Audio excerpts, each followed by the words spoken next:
subhanallah subhanallah a'udhu billah a dunga yi tsakani da Allah, a dunga yi tsakani da Allah. Idon gari bi ma'ana mai idanuna yake gani. Wannan abincin wane ne wanda ka cika kwano, kuma idon gari ka sa kaza guda, sannan ka sa kwai ka kara mai da kifi, su kuma wa'incan masu karɓa ka kyale su haka. Bi ma'ana wannan wato ainihin abincin ma wane ne?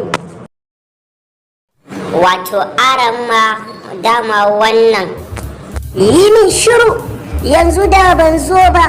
Bi ma'ana wato ainihin wannan abincin da ka haɗa dabgen nan wa za ka kaiwa? Idan gari ka ji tsoron Allah. Ala gafarta malam ɗaɗɗafiru, wannan abincin ai naka ne.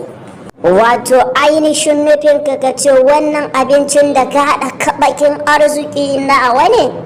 Ƙwarai ma kuwa, dubawa ne naga a matsayinka na shugaban mu a nan wajen bai dace a ce kana cin irin abincin da muke ci ba, ya kamata a ce naka ya fi namu.